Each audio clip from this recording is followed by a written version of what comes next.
drugs took it away from him. We all knew that how he was, and knew that if you pushed too much, you were simply out.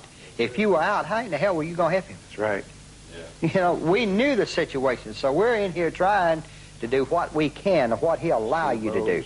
I mean, I can't explain to you how many pills I lifted that would simply be there, and I'd say, well, you know, while I'm at it, shove a few over here and take it and simply flush it. But if he didn't get that feeling, he knew something was wrong, so you had to work real careful. I mean, it's literally, let me say that I stole from Elvis Presley. I did. I took pills, and I'd take Placidils and drain them suckers with a needle and then blow air back into them to hold them up, so because there'd be too many. And that way I'd cut down as best I could.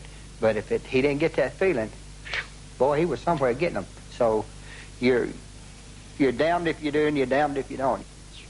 When I first went to work for him, I was like 21 years old.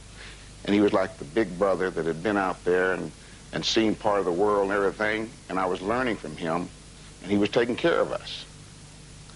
At the end, it had reversed, where he was like a little boy that had gone off and gotten some trouble, and now we were trying to help him out, pull him through it.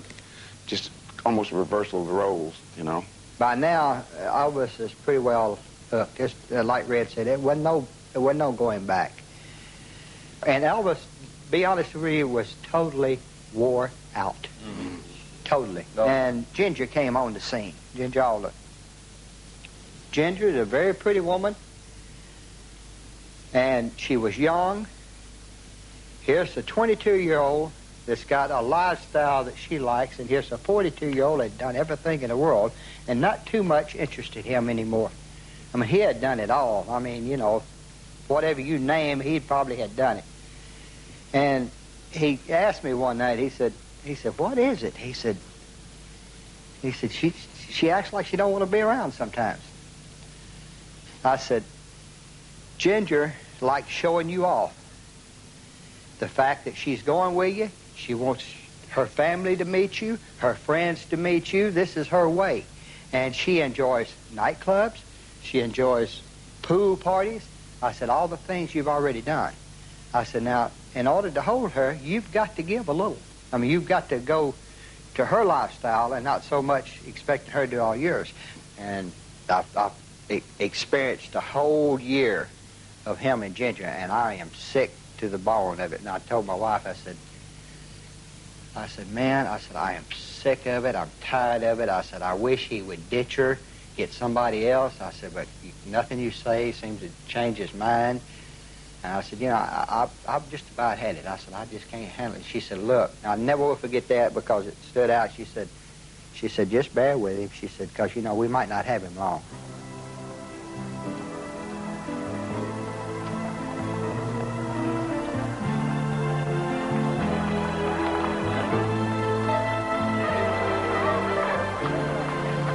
He had gone to the dentist to have a crown redone.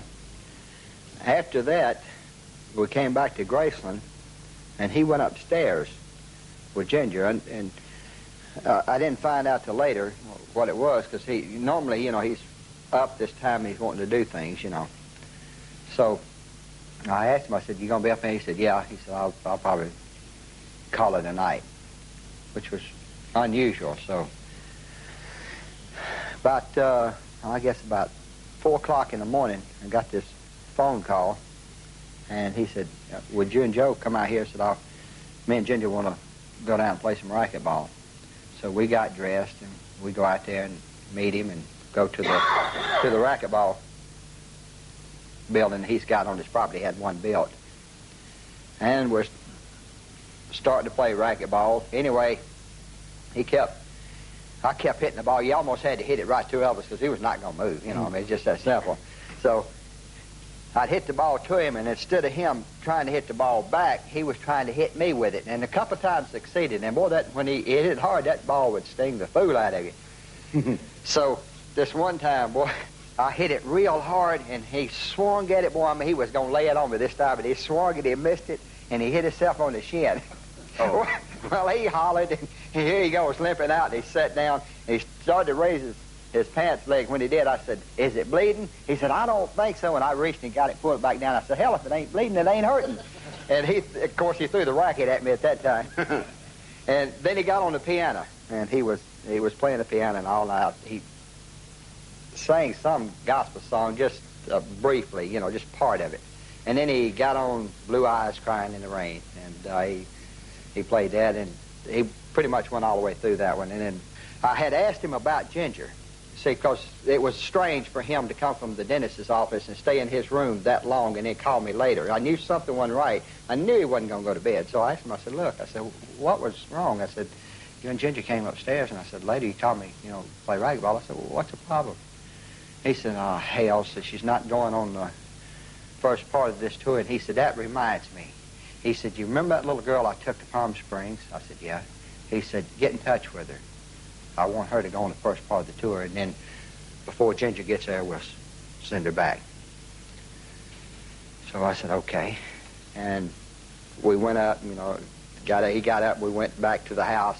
And we go upstairs, and Joe waited downstairs. My wife waited downstairs for me. We go in the bathroom, and he's wanting me to wash and dry his hair. And that's as close to a bath at that time as he got. Then we're talking about the tour, and I said, "Well," I said, "Are you up for the tour?" And he said, "Yeah." He said, I'm pretty well up for it." He said, "It's probably going to be one of the best tours I'll ever do." Really, what he's doing is psyching himself up. I was glad to hear it, so talk a while, and then after that, I leave. I go in the house, I ain't thinking nothing about it. We just had a fairly good time, and kind of he was kind of up. So, I had no earthly idea, what was going to take place in a few hours later. Somewhere around 1:30, if I'm not mistaken, the phone rang. And it was my cousin Patsy. And she's totally broke down, and she said, "Elvis is dead." And just like that, I said, "Patsy," I said, "wait a minute." I said, "Calm down a little bit." I said, "And tell me what's wrong." She said, "Well, they've taken him to the hospital." I said, "He's dead." I said, "Patsy," I said, "now, we've done this a lot of times." I said, "This ain't the first time." I said, "It's probably just another one of those situations where he couldn't breathe good." And I said, he'll be all right. And to me, I could never imagine Elvis dead. The man was bigger than life to me. So she insisted that he was dead, so I hung the phone up, and I told my wife, I said, "I got to go to the hospital." I said, "Elvis is in the hospital." And she said, "What's wrong?" I said, "Well, Patsy says he's dead." I said, "But, maybe when we get there, everything will be, okay." So I ran out of the house, and the only thing I could think about was jumping on my motorcycle. I had to get there, and I didn't care how, And when I went in, Charlie and Joe were standing there, and Charlie grabbed me and he said, he's gone. And Joe said, and he was crying, and he said, he said, "Elvis is gone this time." I said, "No, man." I said, "He can't be." I said, "Where's Dr. Nick?" He said, "He's in the other room with him." I said, "Well, then there's still hope here." And about that time, the door opened, and Dr. Nick, he walked out, and he got these tears running down his eyes. And he reached and grabbed me, and he said, "He's gone." He said, "Do you want to see him?" And I said, "I don't think so."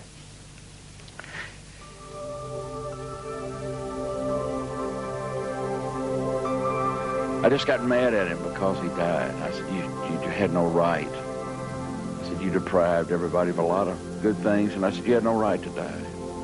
I wanted to jerk him up out of the casket and shake him. I just felt like he didn't have a right to die. I didn't think it was right.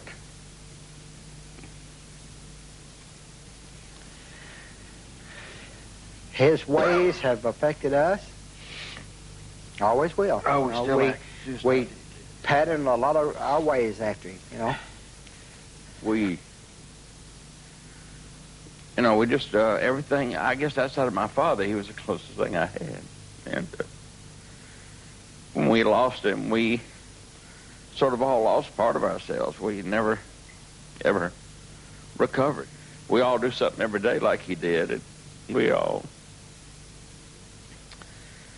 do things like he did, and we can't help it. It's just part of our lives.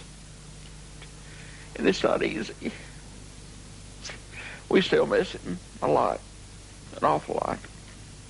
Even if we wanted to, which none of us do, to cut him out from inside, we can't.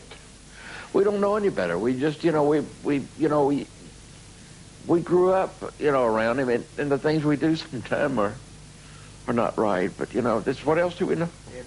One thing I'll say is, what else do we know? This helps me a lot. I will see him again. I will see him. I'm sure we'll have to get an appointment.